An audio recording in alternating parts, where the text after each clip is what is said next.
Ngasigi video se khoi pregnant oiba Meerolabi Nupisingna chabada kanagadaba food recipe khara ai suggest tawjarake sidagi kari kanai aduga chaba yai habado khara item khara ujarake ahanbada item singse hana ujarake aduga kanabasing maningda dum haijarake sangom pregnant oiba nupisingi oina sangom yamna kanai nomagi 2 glass adumaina dum thakpiyo hainaragadi sangom gi product dairy product oibasing sangom lere adagi dahi curd yogurt adagi cheese paneer sangom sanagumba sigumba mayam se pregnant oiba nupisingi oina adum toina marak ta sillaga chabiyo sangom gi products ama laigre aduga lafoi gumba chaba yai adum fruits sing aduga green leafy vegetables oiba mana masing asangba matam gi dum chabiyo whole grain oiba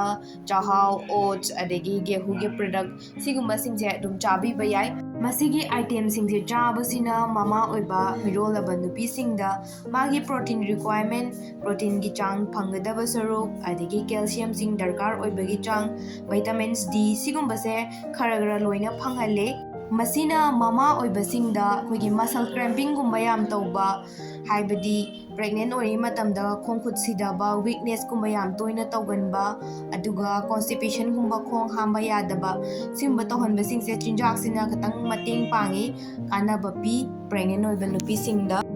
mathangda fruit salad haida chaba yadabadi ai han uchagrabani video da chaba yaba singduda adum fruit salad oina natraga adum haira include tawraga chabiba sijina mama da chaning thaning ba appetite ohenba duga nutrients sing phangba fiber gi saruk sing mama oiba singda phangni kanaba pi haira chaba adum include tawraga chabiyu mathangda yerum gi item sing khoigi omelette oina chaba yai aduga yerum oina futlaga boil egg oina chaba dagi scramble oina adum thugairaga ngawraga chaba adagi liver curry khoigi kaleja gumba se marak chaba yai mokoi su kana balai enjina chaba phatte habagi wani mokoi dagi so protein good protein quality phangi aduga mama oiba singna yamna darkar oiba iron gi saru sing se kharagra loina phange sigumba so marak ta adum chabiyo mathangda chimpak we rice plate chimpak ki product sing hauraga chaba fry tawraga natraga adum chaga simple oina chaba sigumba su yai aduga koigi kabok afaba rice kumba sigumba su mix tawraga chabiba evening snacks tabu oiraga su aduga rice plate na num breakfast tabu oirasu chabada yamna kanai iron gumba phange aduga yam thuna digest tawba chaba ju tummi next ta hawai gi kanglukta leiba pulses beans hawai makhal mayam se sillaga dum chabiyo sina green gram akhoi gi mung hawai asangba oidoine sprout gumba semba yabane dum pokora gumba su semba yai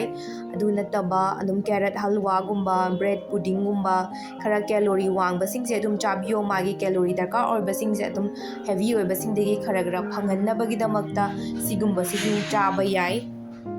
aroibada pickles kumba achar daga sour food akoi kitang sintak tawba singse marak ta dum chabiyo chak chaba to aga bu orasu mama oiba singna yamna oningba phahonba nausea vomiting gi feeling oiba singse asinba chinjak singdagi khara relief fange aduna sigumba chabi bayai mayam nga sigidi swaida lotion jorage thanks for watching